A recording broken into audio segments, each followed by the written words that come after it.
જિલ્લાના સરંભડા ગામે કથિત રેતી ખનન સામે ગ્રામજનોએ વિરોધનો અવાજ ઉઠાવ્યો। ગામ લોકોએ અને બહારથી આવેલા વતનીઓએ નદી કાંઠે એકત્ર થઈ સૂત્રોચ્ચાર સાથે પ્રકૃતિ અને નદીનો બચાવવાનો સંકલ્પ લીધો। ગ્રામજનોએ કલેક્ટર, એસીપી અને ખાણ ખનીજ વિભાગને રજૂઆત કરી રેતી ખનન સામે કડક કાર્યવાહી કરવાની માંગ કરી। વધુ સમાચાર માટે જોડાયેલા રહો આરપી ગુજરાત ન્યૂઝ રાજકોટ। આજે તારીખ 19ના રોજ સરંભડા મુકામે સુરત, અમદાવાદ, રાજકોટ વગેરે શહેરોમાંથી તમામ જોઈન્યાઓ આવી અને અમને જે સહકાર આપ્યો છે, શેત્રુંજી નદીમાં રેતીનું ખનન થાય અને પર્યાવરણ અને પાણીને બેને નુકસાન થાય, આવા સંજોગોમાં જે ઝુંબેશ ઉઠાવી છે એ ઝુંબેશ અમે જે યોગ્ય અને જવાબદારી સાથે નિભાવવા આપ સૌને વિનંતી કરીએ છીએ। આપ સૌ ભેગા થઈ અને આ કાર્યને આગળ ધપાવો, તેમજ આવતા દિવસોમાં કોઈ જગ્યાએ ક્યાંય પણ કોઈનો એક ફેરો પણ ભરાય નહીં એવી એ માટેની બધાએ પ્રતિજ્ઞા લીધી છે। બધા એક થઈ અને આ રેતીનું ખનન બંધ થાય એ માટેની કાર્યવાહી કરી છે। નામ રણજીતભાઈ દુધાત છે, મારું ગામ સરંભડા છે। અમારા ગામની નદીમાંથી જે ગેરકાયદેસર રીતે વેકરા અને ખનીજ રેતી ચોરી થાય છે એના વિશે ગામ અહીંયા અત્યારે ભેગું થયું છે। આની રજૂઆત અમે તંત્રને કરી હતી। તંત્રએ એવું કીધું છે કે 10-12 દિવસમાં તમારી ગામની સમસ્યાનો હલ થઈ જશે।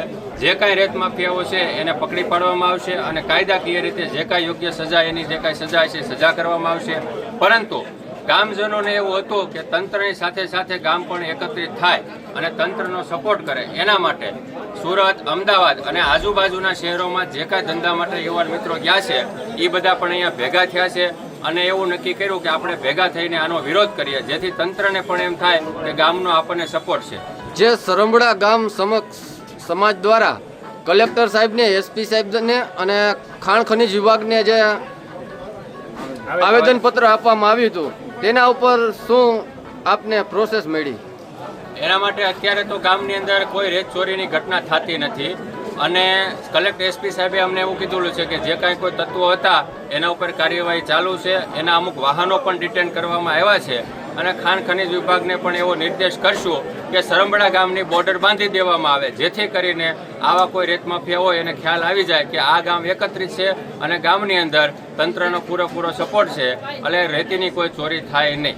જે હમણાં એક વાત આવેલી હતી કે સરંભડા ગામની અંદર 112 મૂકવાનો ઓલું કહે છે, અમારા ગામની રજૂઆત છે કે ગામની નદીની અંદર ગામની સુરક્ષા માટે 112નો પોઈન્ટ આપવામાં આવે, જેના બે ફાયદા થશે। કદાચ કોઈ રેત માફિયાઓ રેતીમાં ઉતરે નદીમાં તો ગામની સાથે 112ની ગાડી પણ આવે, જેથી કરીને કોઈ અનિચ્છનીય કે બનાવ ન બને। અને બીજું, ગામની અંદર કોઈ નાનો મોટો અનિચ્છનીય બનાવ બને તો એના માટે ગાડી ત્યાં હાજર હોય એટલે આવા નાના બનાવો અહીં સોલ્વ થઈ જાય, એમાં કોઈ આગળ પ્રોસેસ જ ના આવે।